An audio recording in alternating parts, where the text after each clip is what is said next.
নেত্রকোনার পাহাড়ি সীমান্ত দুর্গাপুর ও কলমাকান্দা সবুজায়নের নামে এখানকার ছোট বড় পাহাড় ও টিলাগুলো এখন ভরে আছে নিষিদ্ধ আকাশমণি আর ইউক্যালিপটাসে।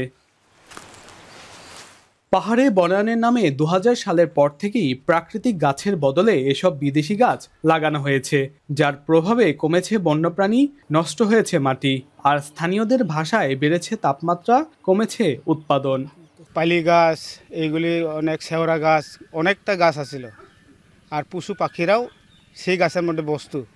আর এখন হয়েছে ওই যে ইউক্যালিপটাস আর তারপরে আকাশমণি আছে, ওর সাথে তো মানে পাখিরা বসে না। বড় বড় গাছ গাছালি আসছিল, তারপরে ফল ফলান্তি গাছ আসছিল, আমরা ওই ফল ফলান্তি খাইয়া বাঁচতাম। এখন তো ওই গাছগুলো নাই। এই যে নার্সারি গাছ করাতে মানুষের ফল ফলান্তি কমে গেছে। আমাদের এখানে দেখা যাচ্ছে ফলের কোনো গাছ নেই, ফলের গাছ নেই, তারপর ওষুধি গাছও নেই। আমি বলছি, বারবার বলছি, ওরা কইছে ভাই কি করবাম, গরিব মানুষ কইরা বসে আর কয়েকটা আছে, আমরা বেঁচে শেষ করে দিই, আর জীবনে আমরা করবো না এগুলো। পাবলিকে যে এটা করছে এটাও ব্যান করে দিছে, পাবলিকও ব্যান করে দিছে, এটা বিক্রি করবে না। মোহাম্মদ নবী হোসেন দুর্গাপুর চকলিঙ্গুড়া গ্রামের সরকারি এক ঊর্ধ্বতন কর্মকর্তার বাগানের পরিচর্যা করেন তিনি। বাগানে রোপণ করেছেন ২৬৫টি গাছ, যার বেশিরভাগই আকাশমণি ও ইউক্যালিপটাস।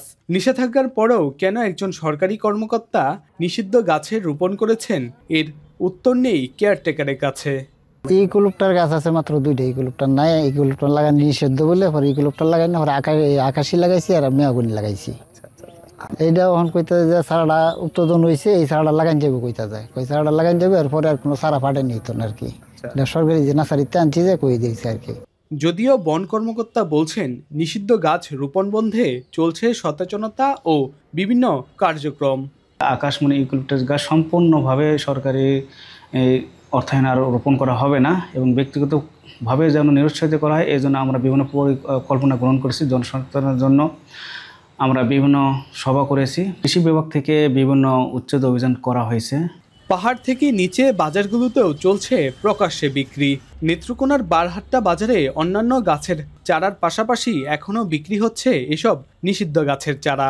এটা কইরা বসে, এটা অল্প কিছুদিন আর শেষ, আর করব না, এবার এই সিজনে শেষ। এখন তো নার্সারি করিয়া এখন আর পুষে না, কামলার দাম বেশি, সব কিছুর দাম বেশি, কিন্তু সারার দাম তো আর বাড়ে না।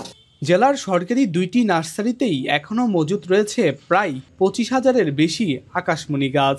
কিন্তু কেন এগুলো এখনও ধ্বংস করা হয়নি, এ প্রশ্নে মুখ খুলতে রাজি হয়নি কর্মকর্তা। তবে পরিবেশবিদরা বলছেন এসব বিদেশি গাছ রোপণ বন্ধ করা না গেলে তা মাটি ও পানিকে আরও দূষিত করবে।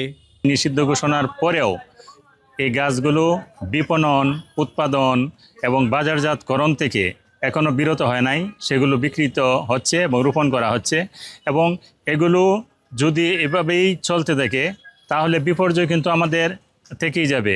জেলা প্রশাসক বলছেন নিষিদ্ধ বিদেশি গাছ বিক্রি বন্ধের পাশাপাশি উৎপাদিত গাছ দ্রুত সময়ের মধ্যে অপসারণের জন্য নির্দেশনা দেওয়া হয়েছে। বন বিভাগের পক্ষ থেকে যদি এরকম অবৈধ দখলের কোনো উচ্ছেদের প্রস্তাব আমাদের কাছে আসে, আমরা অবশ্যই সর্বোচ্চ গুরুত্ব দিয়ে দেখব এবং সরকারি বিধিবিধান মেনে আমরা উচ্ছেদ অভিযান পরিচালনা করব।